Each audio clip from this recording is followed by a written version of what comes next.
જે બ્લાસ્ટની ઘટના બની હતી એના પછી તાત્કાલિક ગૃહ વિભાગના સૂચનાથી માનની ડીજી સાહેબ તરફથી અને એટીએસના સંકલનમાં એક ડ્રાઈવ રાખવામાં આવી છે સમગ્ર રાજ્યમાં. આમ જ ભાગરૂપે એવા તથ્યો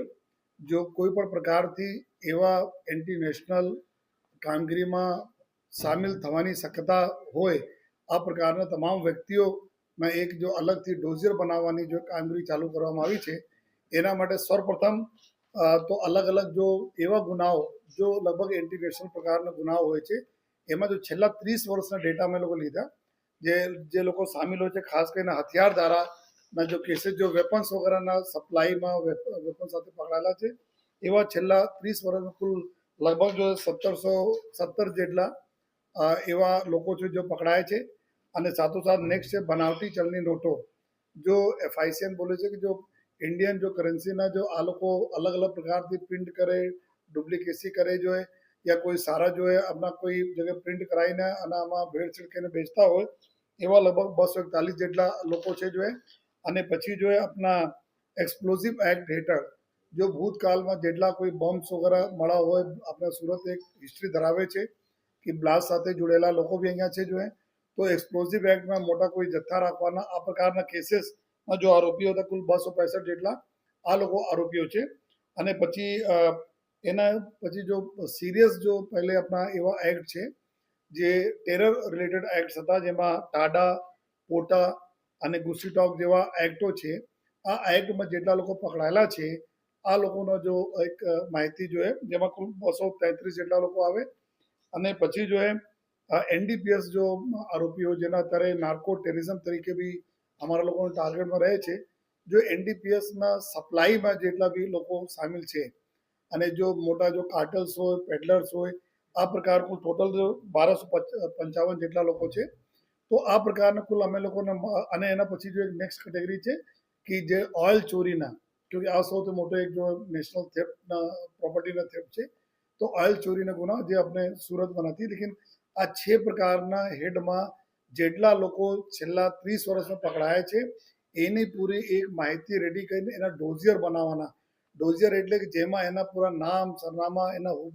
ખૂબ અત્યારે એના હુલિયા કેવી રીતે લાગે છે, એના આજુબાજુના ફોટોઝ સીધા અને સાઈડ, લેફ્ટ સાઈડ, રાઈટ સાઈડના ફોટો, એના અત્યારે શું કરી રહ્યા છે, કોના સંપર્કમાં છે, કામ ધંધા એના બિઝનેસ શું છે, આ લોકોના અત્યારે કોઈ પ્રોપર્ટી વસાઈ લીધી હોય તો પ્રોપર્ટી કેવી રીતે આવી છે જો અને એના હાલના એના સાગરીતો કોણ છે, કઈ પ્રકારના એક્ટિવિટીમાં સામેલ છે, આ તમામ પ્રકારના માહિતીના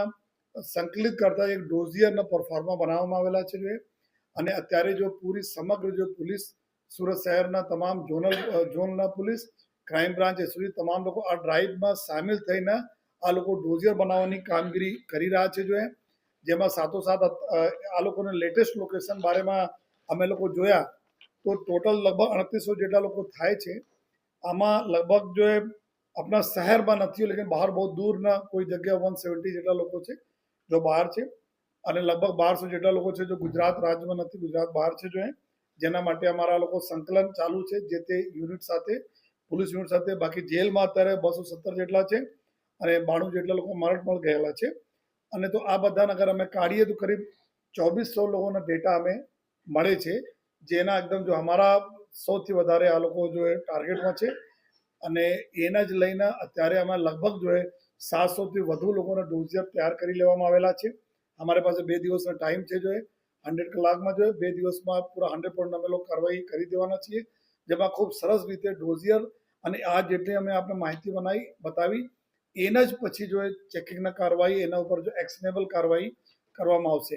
આપ લોકોને અગર ખ્યાલ હોય કે 2002ના સિમીના એક કેસ, અહીંયા મોટો કેસ થયા હતા રાજ્યના, જેમાં આપણા સુરતમાં બી કુલ 11 જેટલા લોકો સિમીના જો ગુનાઓમાં અહીંયાથી બી પકડાયા હતા. અને પાછળથી આ જ પૈકી લોકો જો બોમ્બ બ્લાસ્ટ જો ઘટનાઓ બની હતી 2008માં જો બોમ્બ મૂકવાની અને બોમ્બ બ્લાસ્ટ અમદાવાદમાં, આમાં બી અમુક લોકો સામેલ હતા જો. તો જે આ પ્રકારના જો એક્ટિવિટી કરવા લોકો છે એના જ અમે લોકો અત્યારે જો બરાબર ભેંસમાં લેવા માટે જો પોલીસ કાર્યવાહી કરી રહી છે જેથી કે કોઈ પણ પ્રકારના એન્ટી નેશનલ એક્ટિવિટીમાં આ લોકોના કોઈ સામેલ નહીં થાય અને ટાઈમ રહેતા જોઈએ પોલીસનો બી टाइमली जो इन्फॉर्मेशन મળતા રહે. તો આ પ્રકાર જો અલગ અલગ જેટલા અમે બનાવે બતાવ્યા આપના જો અને કોઈ પણ એવા જેટલા બી સિરિયસ આપના અમે વાત કરી જોઈએ એવા કોઈ પણ ગુના નથી જેમાં સુરતના ક્રિમિનલો સામેલ ના હોય. ભલે બીજા લોકો કંઈ અન્ય રાજ્યોનો હોય અન્ય શહેરોનો હોય લેकिन સુરતના બી અમુક બધી જગ્યા ગુનેગારોને ચાહે બ્લાસ્ટમાં હોય ચાહે સિમી એક્ટિવિટીઝમાં હોય એનડીપીએસમાં હોય એફઆઈસીએનમાં હોય બધી જગ્યાએ સામેલ છે. તો આ આશયથી અત્યારે જો સુરત શહેર પોલીસ કામગીરી કરી રહી છે અને આવનાર સમયમાં જેટલા બી અમારા ઘણા બધા લોકો વોન્ટેડ બી છે હજુ પણ વોન્ટેડ છે આ બધા લોકોના ફોટોગ્રાફ્સ જેટલા એક્ટિવ નજર આવશે એના તમામ અમારે જો સીસીટીવીમાં જો અમારા એઆઈ બેઝડ કેમેરાઓ છે એમાં બી એના સ્કેન કરીને રાખવામાં આવશે જેથી એની બી તમામ એક્ટિવિટી ઉપર અમે લોકો વોચ રાખી શકીએ. અત્યારે અમે જે રીતે બતાવ્યા લગભગ 2400માં 700 से પ્લસ થઈ ગયા છે અને પૂરા ઇનિશિયલી જો પરફોર્મા ડોઝિયર બનાવવાના ડોઝિયર કઈ રીતે ભરવાના એની તાલીમો બધી જગ્યાએ ચાલતી હતી. અત્યારે તમામ લોકો એક એક લોકોના લેટેસ્ટ સરનામા બહુ ઘણા બધા લોકો 30 વર્ષનો ડેટા લેવાના હોય તો સરનામા પણ બદલાઈ ગયા હોય તો અત્યારે 700 થી વધુ થઈ ગયા છે અને 100% અમે લોકો કમ્પ્લીટ કરી દેવાના. આજ બધા જો અમારા આ લોકો જ સંભવિત ફ્યુચરના સ્લીપર સેલ જે રીતે મેં વાત કરી કે સીમીમાં પહેલે જો લોકો એક્ટિવ હતા આજ લોકો બ્લાસ્ટમાં આવેલો તો આ પ્રકારના જેટલા બી 2400 જેટલા લોકો છે જો અમારે શહેરમાં છે અત્યારે એ આ લોકોને ઉપર જો અમારા લોકો જે રીતે કાર્યવાહી થાય છે કે સતત એના ઉપર અમારા વોચ રહે કંટ્રોલ રહે જેથી કોઈ પણ પ્રકારના એક્ટિવિટીમાં લોકો સામેલ નહીં થાય. બહુ મોટો એક પ્રિવેન્ટિવ એક્શન તરીકે આ એક્સરસાઇઝ રહેશે.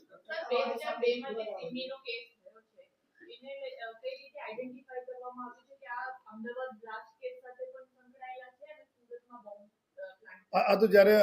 તપાસ થઈ હતી આમાં જો ઘણા બધા જો ગુનાઓ જો દાખલ થયા ડિટેક્ટ થયા આમાં બધા પકડાયા હતા. આમાં अपने यहाँ जो हाल जो 11 जो टोटल ओवरऑल सीमिने केसेस થયા હતા पूरा जो है कम्बाइंड पूरे गुजरातમાં આમાં 11 હતા 11માં અત્યારે 9 जो है अपने यहाँ છે અને એક આમાંથી એક સાજિદ ગુલામ ખ્વાજા મંસૂરી હતા જો બોમ્બ પ્લાન્ટ કરવામાં એના ફાંસીની બી સજા અમદાવાદ થઈ છે જે અમદાવાદ સાબરમતી જેલમાં છે. તો આ પ્રકારના જો લોકો સિરિયસ ગુનાઓમાં બી હતા આ લોકોને અત્યારે હાજરી ક્યાં છે આવે છે જેલ અગર પેરોલ પર આવે તો કોના મળે કઈ રીતે મળે આ તમામ ચીજોને અમે લોકો આવરી લેતા જોઈએ ડોઝ અત્યારે તૈયાર કરી છે. સૌથી વધુ એક કટ્ટરતાવાદી માનસિકતા જે રહે છે એ આ બધા જે મ્યુઝિયમ બનાવ્યું છે એમાં ને આજ લોકો જે રીતે બતાવે આ બધા એવા ગુનાઓ છે કે કોઈ આ પ્રકારને કટ્ટરવાદી હોય રેડિકલ હોય તો આ પર કોઈ ને કોઈ ગુનામાં આમાં સામેલ હોય. ઘણા બધા લોકો શું છે કે આપણે નાર્કોટિક્સની વાત કરીએ તો અત્યારે આ બધા સાંભળો છો કે નાર્કો ટેરરિઝમમાં જો પૈસા આવે છે કંઈ ફરીને જતી રહે છે જો ત્યાં ટેરર મોડ્યુલમાં નીકળી જાય છે. ઘણા બધા જો એક્સપ્લોઝિવ એક્ટમાં જો પહેલે બી કોઈ પાસે જો એક્સપ્લોઝિવ સુરત अपना બ્લાસ્ટ વિટનેસ પણ કરેલા છે 90sમાં જો અહીંયા બ્લાસ્ટ બી થયેલા છે લોકોની ડેથ બી થઈ છે. તો આ પ્રકારના એક્સપ્લોઝિવ એક્ટવાળા મતલબ જેના એના ટેવ હોય કે એક્સપ્લોઝિવ સાથે જો બહુ હેબિચ્યુઅલ હોય તો આ પ્રકાર લોકો આવે છે. તો આ જ લોકો જો અમે કેટેગરી માનીએ છીએ કે અગર કોઈ પણ પ્રકારના એન્ટી નેશનલ એક્ટિવિટીમાં કોઈ અહીંયાથી સામેલ થઈ શકે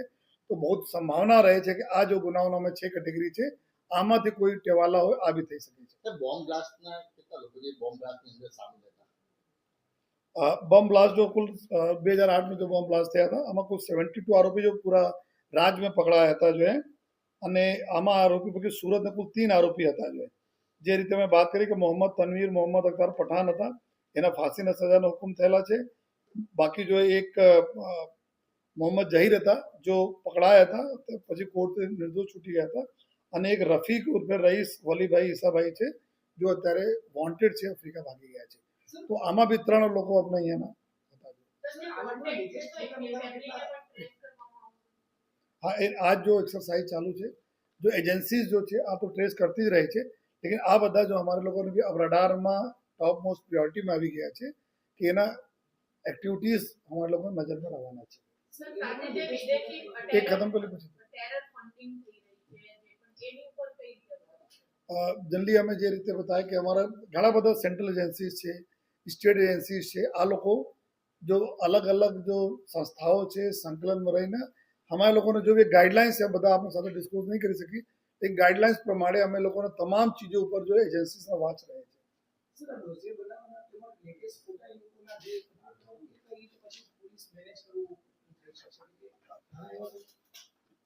આ જો એક અમે લોકોનો ડોઝિયર છે તો ડોઝિયર જે છે પરફોર્મા છે